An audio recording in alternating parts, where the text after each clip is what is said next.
setting Diddy up? Jay's definitely. Jay helped you? Yeah. How did he As a help you? competitor. Explain it. Yeah, because he never was someone that you communicate with that you're like friends with the person.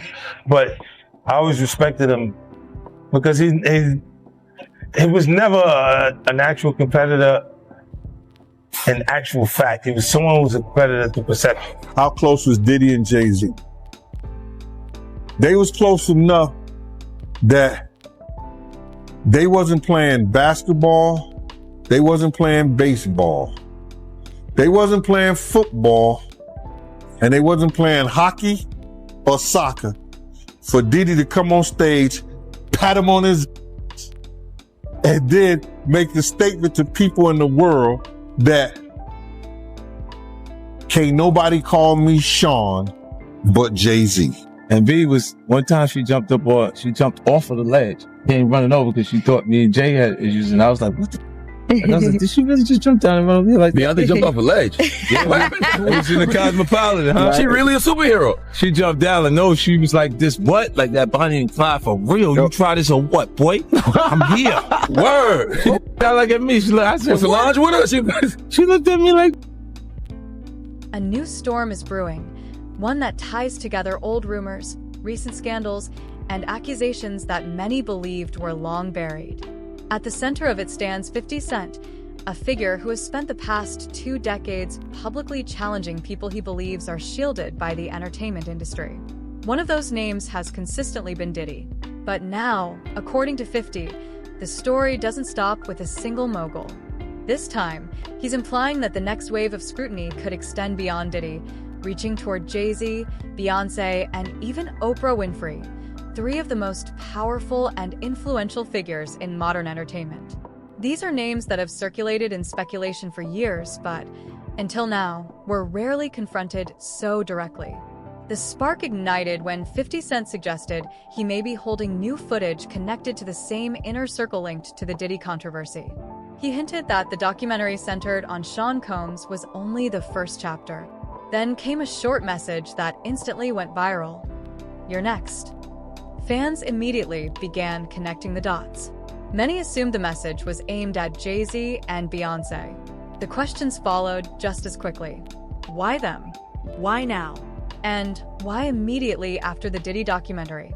According to long-running industry speculation, the answer may lie in a tightly connected elite circle, one protected for years by wealth, influence, and powerful alliances.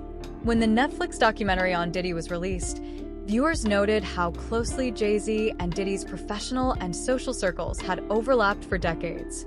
From business ventures to private events and exclusive industry spaces, Beyonce moved within many of those same circles, from Rock Nation events to Grammys after-parties and high-level gatherings. The same names appeared repeatedly.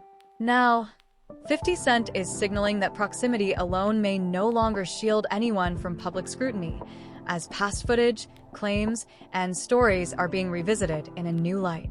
And if his hints private conversations, and that he and Diddy could talk openly, and Mark could talk to Diddy not just as a client, but as a person, and try to guide him in a time leading up to his arrest.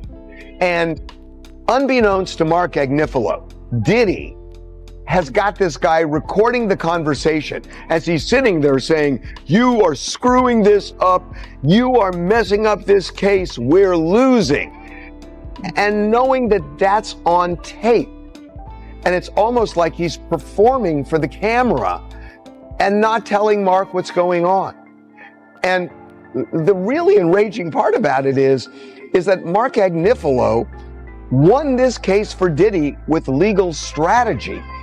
It wasn't just an accident that this jury that had heard all of this in the news before the trial voted not guilty on all the serious charges.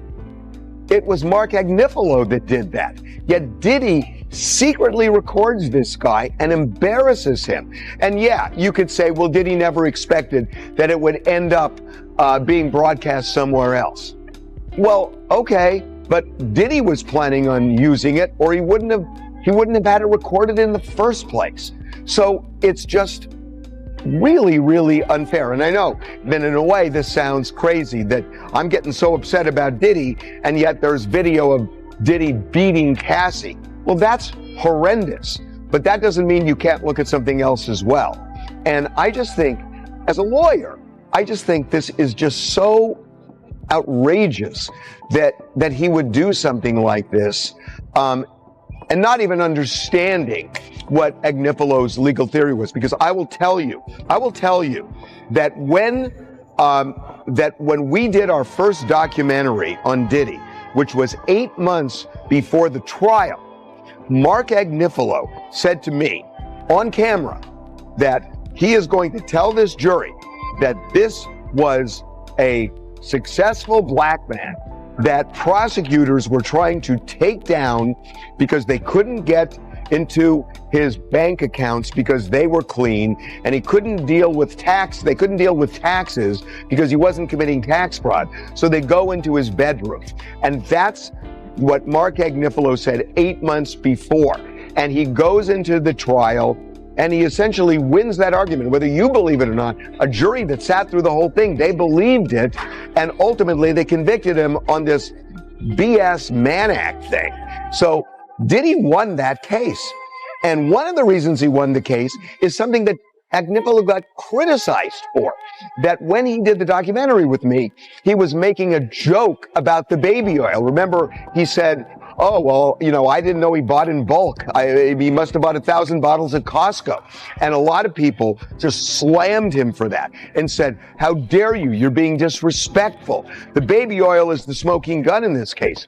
Agnifalo knew all along that the baby oil was Diddy's best defense, because when Agnifalo got before that jury in closing arguments, he looked at them and he said, well, the feds came in with their armor and artillery and guns. And what did they do? They got 1,000 bottles of baby oil off the streets. Ooh, he said, the streets are safer now. And the jury laughed. And that laugh told Agnifalo he should keep going on that. And that the trial itself was absurd because the baby oil